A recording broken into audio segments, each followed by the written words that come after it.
Assalamualaikum warahmatullahi wabarakatuh. Innal hamdalillah nahmaduhu wa nasta'inuhu wa nastahdihi wa nastaghfiruh wa natubu ilayhi wa natawakkalu alayhi wa na'udzu billahi min shururi anfusina wa sayyiati a'malina may yahdihillahu fahuwal muhtadi wa may yudlil falan tajida lahu waliyyan murshida. Asyhadu an la ilaha illallah wahdahu la syarika lah wa anna sayyidana Muhammadan 'abduhu wa rasuluhu wa safiyyuhu min khalqihi wa habibuhu بلغ الرسالة وأدى الأمانة ونصح الأمة وكشف الغمة وجاهد في الله حق جهاده حتى أتاه اليقين. اللهم صل على سيدنا محمد وعلى آله وصحبه وبارك وسلم. أما بعد. Muslimin muslimat sampai pendengar IKIM yang dirahmati Allah, marilah sama-sama kita mulakan pagi Sayyidul Ayyam dengan merafakkan syukur kehadrat Allah di atas segala nikmat kurniaannya kepada kita, terutamanya nikmat iman dan Islam. Dan marilah sama-sama kita bersyukur dengan mentaati segala perintah Allah, melaksanakan segala suruhannya dan menjauhi segala larangannya. Mudah-mudahan Allah Subhanahu wa taala sentiasa memberikan taufik dan hidayah kepada kita, memberikan kita kecerahan hati, kelapangan minda dalam kita berusaha memikirkan kehendak Allah Subhanahu wa taala yang difirmankan dalam Al-Quranul Karim. Muslimin muslimat yang dirahmati Allah, kita berada pada ayat yang ke-161 daripada surah Al-A'raf. Allah berfirman, A'udzu billahi minasyaitonir rajim. وَإِذْ قِيلَ لَهُمُ اسْكُنُوا هَذِهِ الْقَرْيَةَ وَكُلُوا مِنْهَا حَيْثُ شِئْتُمْ وَقُولُوا حِطَّةٌ وَادْخُلُوا الْبَابَ سُجَّدًا نَغْفِرْ لَكُمْ خَطِيئَاتِكُمْ سَنَزِيدُ الْمُحْسِنِينَ. Yang bermaksud, dan ingatlah ketika dikatakan kepada mereka, tinggallah dalam bandar ini dan makanlah daripada makanannya apa sahaja yang kamu sukai, dan berdoalah dengan berkata, wahai Tuhan kami, gugurkanlah dosa kami dan masuklah melalui pintu bandar itu dengan tunduk merendah diri, supaya kami mengampunkan dosa-dosa kamu. Kami akan menambah balasan bagi orang-orang yang berbuat kebaikan. Muslimin muslimat yang dirahmati Allah, dalam ayat ini merupakan peringatan daripada Allah Subhanahu wa taala kepada mereka dengan suatu sifat yang mulia yang sepatutnya menjadi perhiasan kepada peribadi golongan Bani Israel. Allah berfirman, wa idh qila lahum uskunu hadhihi al-qaryah. Bermaksud, dan ingatlah kamu wahai golongan golongan Bani Israel yang menyaksikan, yang menjadi saksi terhadap kebenaran Rasulullah sallallahu alaihi wasallam. Ingatlah kamu tentang apa yang dikatakan kepada datuk nenek moyang kamu dahulu. Uskunu hadhil qaryah, tinggallah kamu di dalam kampung ini, iaitu merujuk kepada Baitul Maqdis atau Baitul Muqaddas. Setelah mereka berjaya keluar daripada padang pasir Atih, dan dikata kepada mereka juga, wa kulu minha haitsu syi'tum, dan makanlah kamu daripada hasil-hasilnya yang baik. Nah, hasil-hasil Baitul Maqdis yang baik itu. Wa qulu hittatun, bermaksud mintalah kepada Allah agar dihapuskan daripada kamu segala dosa dan kesalahan kamu. Wadkhulul baba sujjada, dan masuklah kamu ke Baitul Maqdis daripada pintunya dalam keadaan tunduk dan patuh serta khusyuk, dan bersyukur kepada Allah di atas sekalian atau segala nikmatnya. Naghfir lakum khati'atikum, dan dengan perbuatan kamu itu, naghfir lakum khati'atikum, kami, yakni Allah, akan mengampunkan kepada kamu segala kesalahan dan dosa kamu.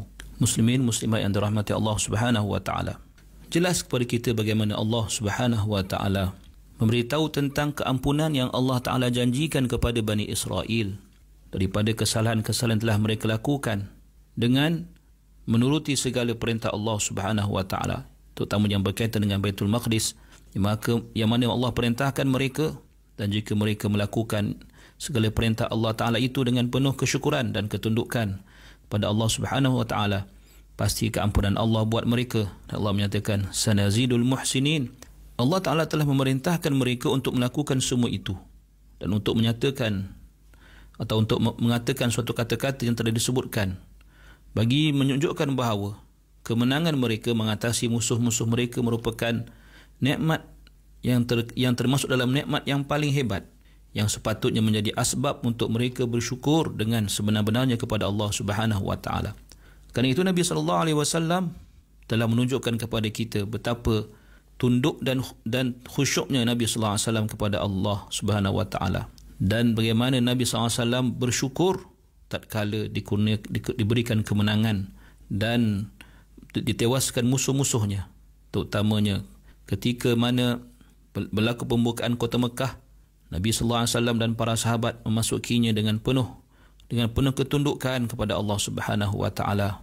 Dan dikatakan setelah Nabi memasuki kota Mekah, Nabi telah bersuci dan solat sebanyak 8 rakaat, dinamakan oleh setengah fuqaha sebagai salatul fath, solat sunat untuk meraihkan kemenangan. Kerana itu para ulama telah menghukumkan sebagai sunat bagi orang-orang Islam yang berjaya membuka suatu kawasan baru atas kemenangan untuk solat sebanyak 8 rakaat ketika memasukinya, sebagai syukur, sebagai bukti kesyukuran kepada Allah Subhanahu wa taala.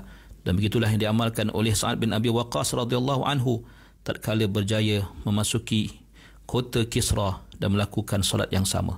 Muslimin-muslimin yang dirahmati Allah, mari kita lihat pula ayat ke-162. Allah berfirman, A'udzu billahi minasyaitonir rajim.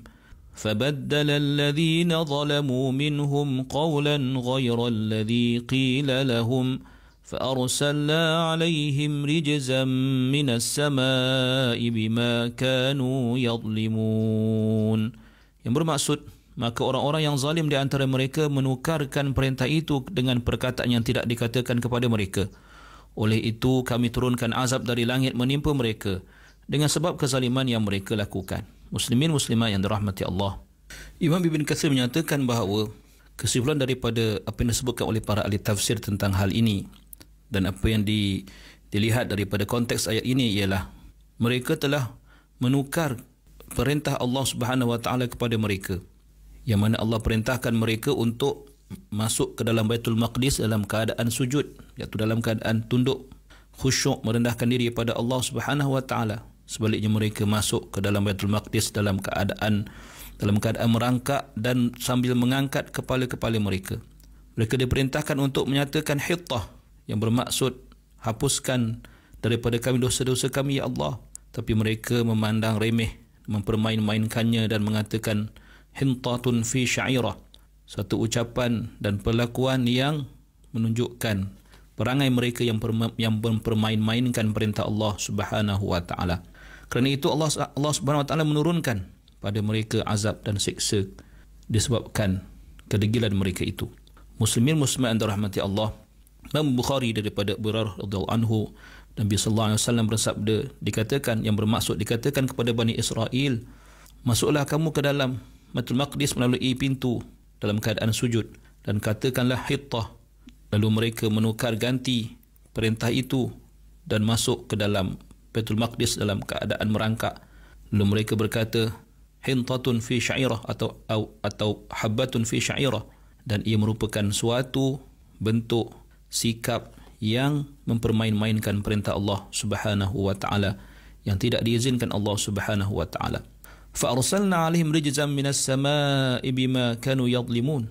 Bermaksud Allah Subhanahu wa taala menjelaskan bahawa apa yang ditimpakan kepada mereka daripada azab merupakan natijah daripada kedegilan mereka, keingkaran mereka terhadap nikmat Allah Subhanahu wa taala. Dan kalimah rijzan itu merujuk kepada azab, sama ada dengan atau melalui penyakit-penyakit yang pelbagai atau dengan azab-azab yang lain.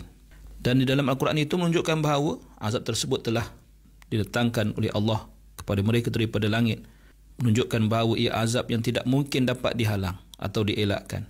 Lalu ia akan mengena kepada sesiapa yang zalim, yang telah melakukan kezaliman kepada Allah Subhanahu wa taala. Muslimin muslimat yang dirahmati Allah, mari kita lihat ayat yang seterusnya, iaitu ayat yang ke-163 daripada surah Al-A'raf ini.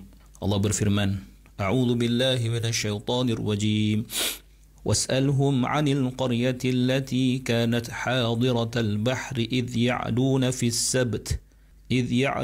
السبت إذ تأتيهم حيتانهم يوم سبتهم شرعا ويوم لا يسبتون لا تأتيهم كذلك نبلوهم بما كانوا يفسقون. Yang bermaksud, dan bertanyalah kepada mereka wahai Muhammad mengenai penduduk di bandar yang letaknya di tepi laut, semasa mereka melanggar larangan pada hari Sabtu.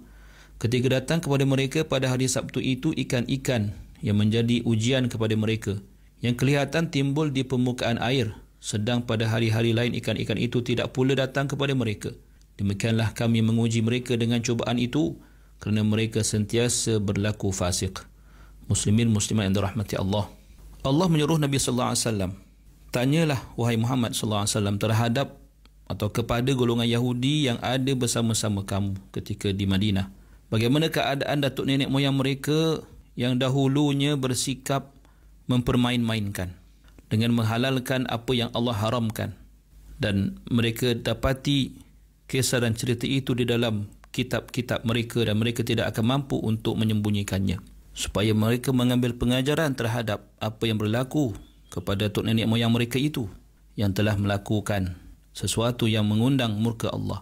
Maka janganlah mereka mengulangi kesilapan golongan yang terdahulu dalam kalangan ahlul kitab itu, iaitu cerita yang berlaku di sebuah kampung yang terletak berhampiran dengan laut yang namanya Ailah, terletak di perairan ataupun di tepi pantai Laut Merah itu sendiri, dan ia merupakan pandangan jumhur ahli tafsir yang terletak, iaitu kampung Ailah yang terletak di antara Madian dan Tur.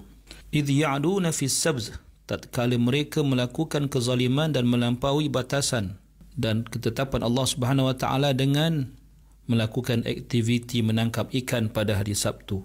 Idh ta'tihim hitanuhum yawma sabtihim syur'an wa yawma la yasbituna la ta'tihim. Yang mana ikan-ikan itu yang mereka ingin tangkap hanya datang pada hari Sabtu, timbul di permukaan pada hari Sabtu, sedangkan hari lain mereka tidak, ataupun ikan-ikan itu tidak datang kepada mereka. Dan di sini letaknya ujian Allah Subhanahu wa taala. Berkata Ibn Abbas, golongan Yahudi telah diuji Allah Subhanahu wa taala pada hari Sabtu yang diharamkan Allah kepada mereka, iaitu dilarang mereka untuk menangkap ikan pada hari tersebut. Sebaliknya, memperuntukkan hari Sabtu itu sebagai hari yang dimuliakan seperti mana hari Jumaat bagi orang Islam.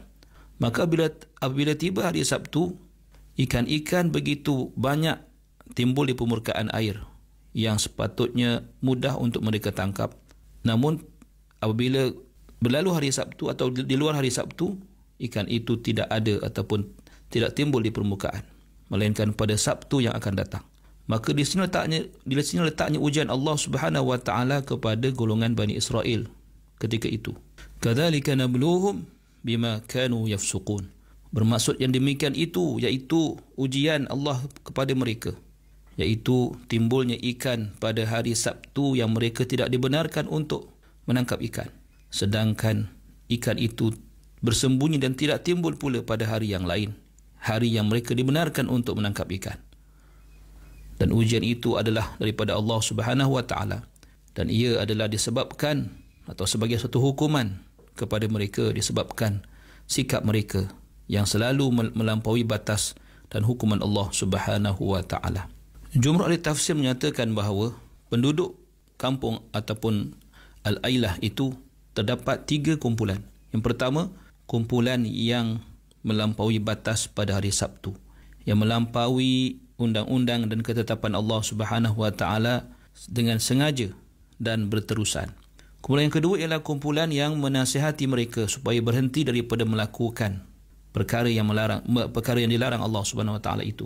Dan yang ketiga ialah kumpulan yang menyalahkan golongan yang memberi nasihat, kerana mereka tidak yakin bahawa golongan itu akan berhenti daripada melakukan larangan Allah itu. Aqulu qawli hadha wa astaghfirullahal azim li wa lakum. Assalamualaikum warahmatullahi wabarakatuh.